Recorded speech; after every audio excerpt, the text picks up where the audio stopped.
title of this video again is Abstract Intensive. As I mentioned to you in a previous video, Akihisa Inu is the all-star of publication. Hyper prolific for 12 calendar years between 2000 and 2016, produced over 70 papers a year, and his name appears on over 2,500 publications. Just an absolutely unbelievable output. I randomly picked a paper that has over 1,000 citations. Let's have a look at that one. Again, this is in the context of materials, which is somewhat similar to James. Obviously, James Maxwell's working in a different area. Again, we're looking for the hook. We're breaking apart the topic and the problem.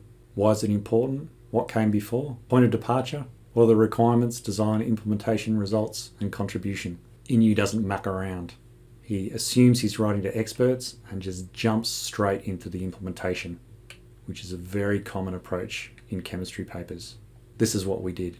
We took some zirconian composite alloy. This is how we made them. And this is what they did. We looked at their temperature span. We looked at hardness, looked at thermal, looked at various factors. Atomic configuration, melting temperature. I guess these are the usual suspects in terms of chemical analysis. This is what we did. This is what happened. And this is the contribution. The high thermal stability of the supercooled liquid in the vicinity of this zirconian composite seems to result. Clearly, high thermal stability and supercooling is important, which is why this investigation's been done. So that's the contribution. You're able to read academic papers outside your discipline if you understand this frame. If you don't understand this frame, you just look at this and go, oh, there's a lot of symbols in there and words in there. I can't handle it. But you actually can. You can take things apart, and you now know if you're looking at a chemistry paper, zip down to the last sentence of the abstract, and it'll give you some idea about something that you can use potentially. So let's have a look at the title. Again, we'll look in the first sentence. It's about zirconian composite. There's a temperature region in the supercooled liquid state, high thermal stability, something around that. So title something along the lines of amorphous zirconian composite alloys have wide temperature regions while supercooled, taking the first sentence and the last sentence together. Let's have a look at what the title actually is. Okay, it's zirconian composite with high glass transition temperature and significant supercooled liquid region. Oh, I don't feel that I was that far off again, but slightly more technical language, obviously, in the introduction. It's written to chemists, but I'm reasonably happy with what I got. The title of this video is Abstract Intensive with Oliver Lowry.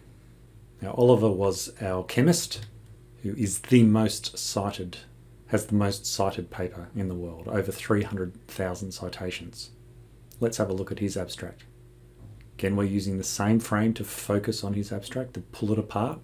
Where is the hook? What's interesting? Keep that in mind. How does it fit into the frame? You've seen a few of these now.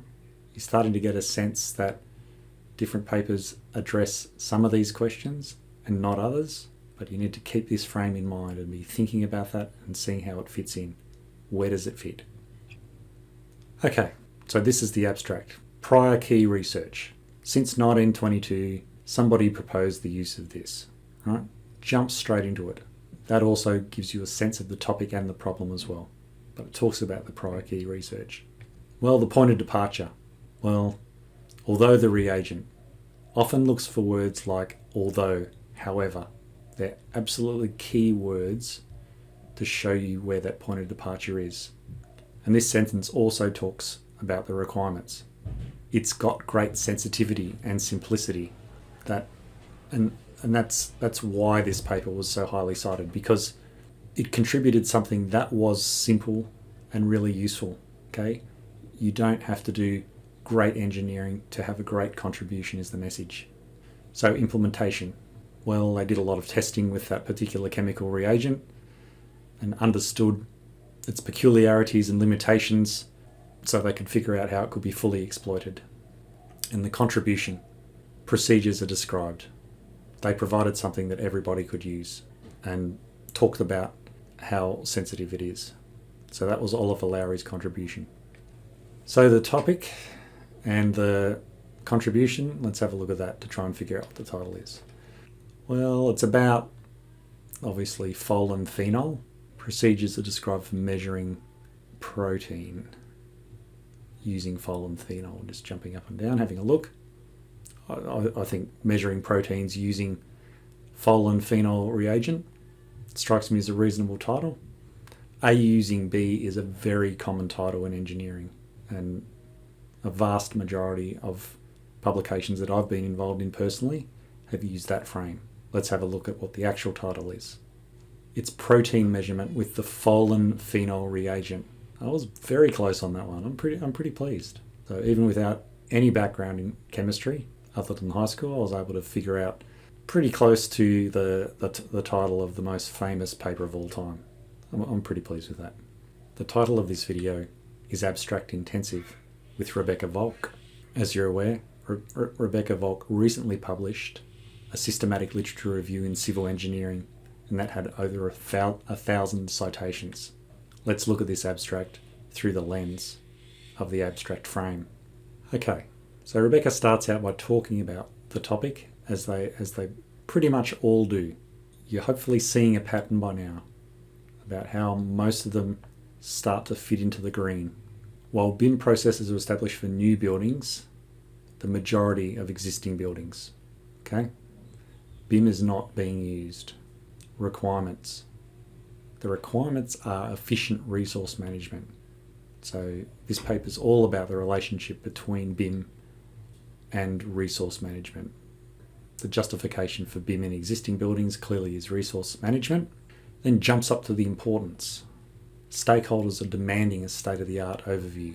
I don't know who the stakeholders are. It could be government, it could be industry, but clearly there's a demand out there to apply BIM processes, whatever they are, to existing buildings. So what did they do? They reviewed over 180 recent publications on the topic. Now, I'm not going to be expecting you to read that many publications for your work this semester, but if you do a systematic literature review, you're going to be looking at that many publications, and most PhD theses look at that many publications. You have to do a lot of reading. So results, again, that keyword matches up straight away. So the results show scarce implementation in existing buildings and talks about the challenges. There's 3 challenges mentioned there. They've identified and they've categorised the challenges and the contribution of this work. Despite fast developments and spreading standards, challenging research opportunities arise from process automation and BIM adaptation to existing building requirements. Okay, I still don't have a sense of what BIM is. It wasn't mentioned in the abstract. Clearly it was mentioned in the title. So let's have a guess at the title, even though we don't know what BIM means. Okay, so looking at the top and the tail again. So it's about BIM, it's about existing buildings, it's looking at the state of play, it's looking at challenges, looking at opportunities. Let's guess the title at something as BIM for existing buildings, state of the art and challenges. I think that probably sums it up. But let's see what the actual title is. Building Information Modelling, BIM, obviously, for existing buildings, literature review and future needs. Well, I wasn't that far off. That was a reasonable guess. I'm happy with that.